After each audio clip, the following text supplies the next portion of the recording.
রমাদান মাসে 8টা কি মনে আছে আপনাদের? আমি তো ভুলে যাচ্ছি। আমার সাথে বলেন তো 1 নাম্বার কি বলছিলাম? তাকওয়া অবলম্বন করবো ইনশাল্লাহ। ঠিক আছে ভাই?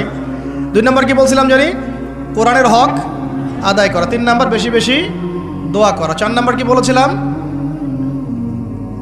হ্যাঁ যদি সম্ভব হয় বাইতুল্লাহ জিয়ারত ওমরা করা। 5 নাম্বার বলেছিলাম বেশি বেশি মানুষকে ইফতার করানো। 6 নাম্বার কি বলেছিলাম? যাকাতগুলো দিয়ে, সবগুলো ফরজের পাবন্ধ হওয়া, স্পেশালি যাকাতগুলো দিয়ে দেওয়া। 7 নাম্বার বলেছিলাম বেশি বেশি দান সদকা করা। 8 নাম্বারে কি বলেছিলাম? এই তারাবির সালাত এবং নফল আমলগুলো বাড়ানো। তারাবির সালাত পড়বেন, নফল আমল সুন্নত আমল বাড়ায় দিবেন। আল্লাহ পাক তৌফিক দান করেন।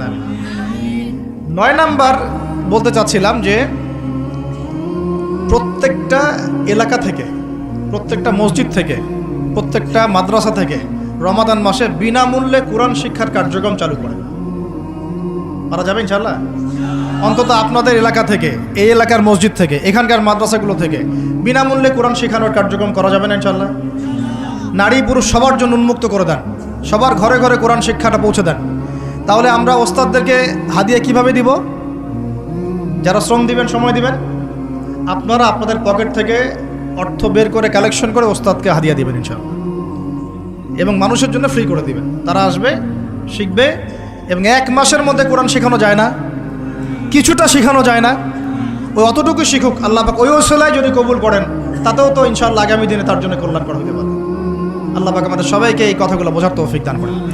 এবং 10 নাম্বার এবং সর্বশেষ কাজ হচ্ছে রমাদান মাসে আমরা আমাদের বিগত জিন্দেগির যত গুনাহ, এইগুলোর জন্য যেমন ইস্তেগফার করব এবং সারা জীবন আল্লাহ পাকের সমস্ত কবিরা এবং কাবায়ের ফাওয়াহিশ এগুলো থেকে দূরে থাকব, এই মর্মে একটা দৃঢ় প্রত্যয় আমরা ব্যক্ত করব। আগের গুনার জন্য তওবা করব এবং আগামী পুরো জিন্দেগি যেন গুনাহমুক্ত জীবনযাপন করতে পারি, এই চেষ্টা আমরা অব্যাহত রাখবো ইনশাআল্লাহ। আল্লাহ রাব্বুল আলামিন এইভাবে রমাদানকে সাজানোর তৌফিক আমাদেরকে দান করেন। আমরা দোয়া করি আল্লাহ পাক যেন আমাদের সবাইকে রমাদানে সুস্থ রাখেন, নিরাপদে রাখেন এবং সুস্থতার সাথে, নেক হায়াতের সাথে, উদ্দীপনার সাথে, উৎসাহের সাথে রমাদান মাসের এই সমগুলো রাখার তৌফিক দান করেন।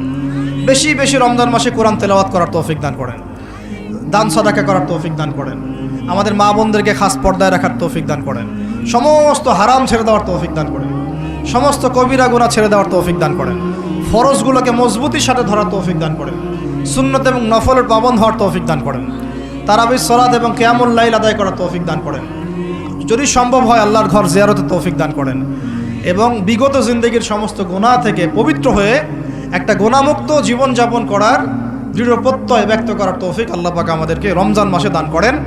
সর্বোপরি তাকওয়া অবলম্বন করার তৌফিক আল্লাহ রাব্বুল আলামিন আমাদের সবাইকে তৌফিক দান করে ধন্য করেন। আমিন।